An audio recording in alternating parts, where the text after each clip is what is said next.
her short time as an MP, Jo Cox was haunted by the war in Syria and determined to do as much as she could to give its people a voice. I have raised repeatedly in this place the need for a no-bombing zone. Especially those people who act against all their instincts of self-preservation to save lives. The men and women who run into the mayhem after the bombs have gone off.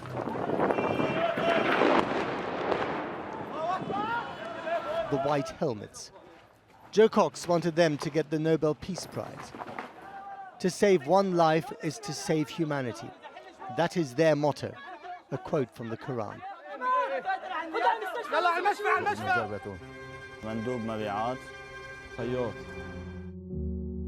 In the most dangerous place on earth, she writes, these unarmed volunteers risk their lives to help anyone in need, regardless of religion or politics. After her death, Jo Cox's family were honoured by the Syrian rescuers with the white helmet worn by a volunteer killed in service. Before the war, Abdurrahman was an engineer. Now he's a full-time volunteer for the white helmets.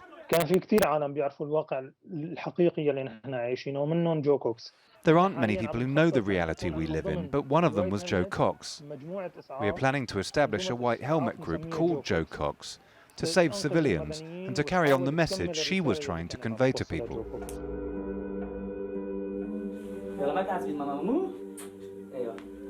This week sees the release of a television documentary about the white helmets. In Parliament, MPs have signed a statement backing their nomination for the Nobel Peace Prize. But despite this, no one has managed to replace Jo Cox in her advocacy for their cause. Jo was an absolutely critical figure in UK politics on Syria. She went the extra mile to find out what it was that Syrian civilians on the ground needed.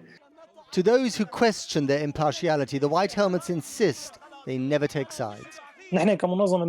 As an organisation, we distance ourselves from all the fighting groups and the parties involved in the Syrian conflict. Our only interest is saving civilians. We have been bombed and pressured from many sides, and what has helped us to continue is our neutrality and being independent. Jo Cox ends her letter by saying, the awarding of the Nobel Peace Prize to these volunteers would do much to ensure their long-term success and survival as the heroes of the greatest humanitarian crisis of our era, and to emphasize peaceful coexistence and solidarity in Syria.